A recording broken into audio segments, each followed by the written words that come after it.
We welcome you back. Terry Gannon with you here on the EA Sports Golf Preview Show.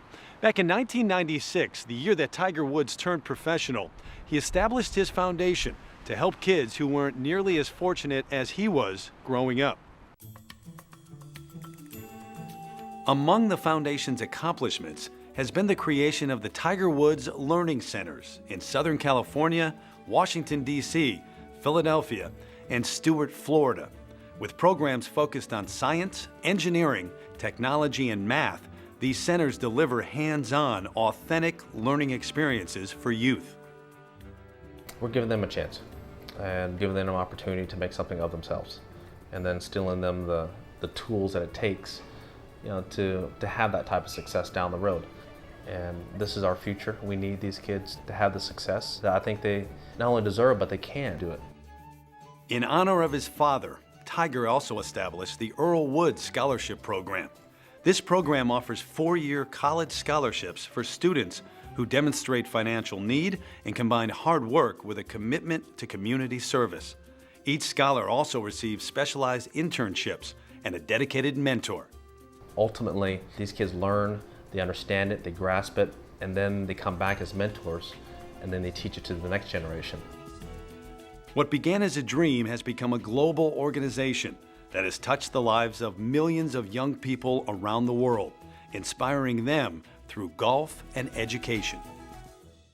Tiger's foundation began in 1996, the same year he won for the first time as a professional. So much of the focus has been on his achievements in major championships that it often overshadows his run of success on the PGA Tour. I guess, hello world, huh? And with that, the simplest of introductions, a career was launched.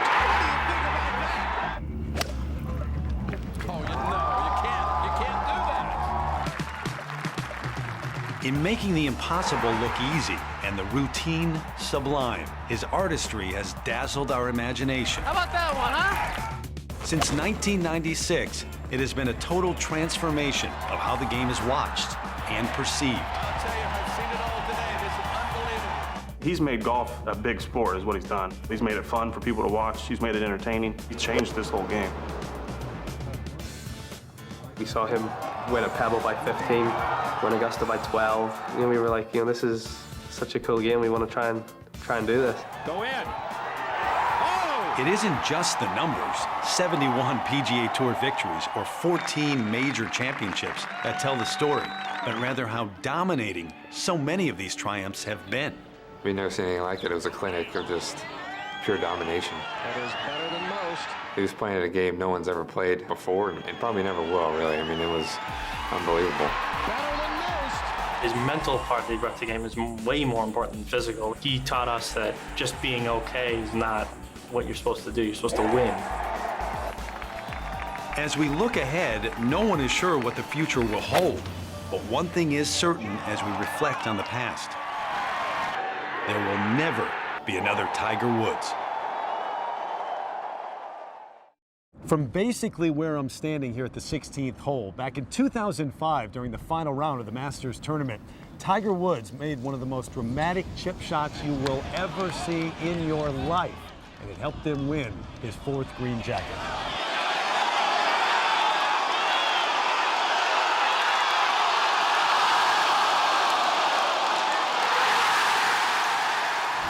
Every year, the final 2 hours on Sunday at the Masters tournament ranks among the top moments in sports. To discuss why the second 9 at Augusta National is so exciting, here again are the hosts of Morning Drive.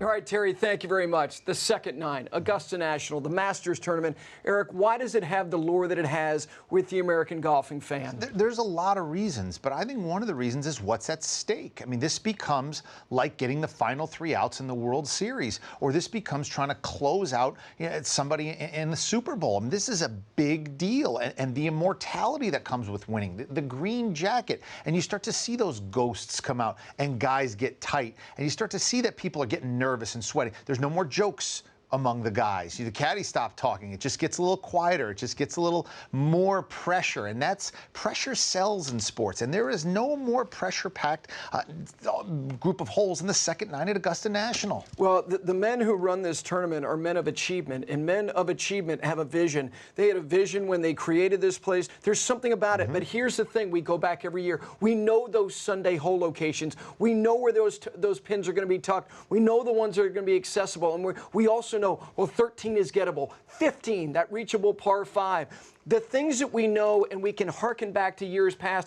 and that's what makes it so unique to me in that major championship rotation. The familiarity of what you're going to see and the unpredictability of how guys are going to respond in that big a moment is really the nice little combination they have. And what's great is, I could say a year, you can say a year, and we can say, oh, yes. Yeah. Oh, gosh, 75 with Miller and Weiskopf and Nicklaus making the putt up the hill. That is what's great about it. And, of course, Golf Channel brings you live coverage from every big event, including every major championship. All right, guys, thank you. And maybe, just maybe, someone will produce a little magic here at 16 during the final round this year.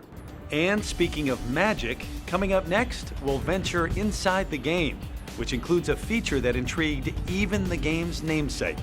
To go into the game and see little bitty me and progress throughout my amateur days, it's a pretty neat little feature.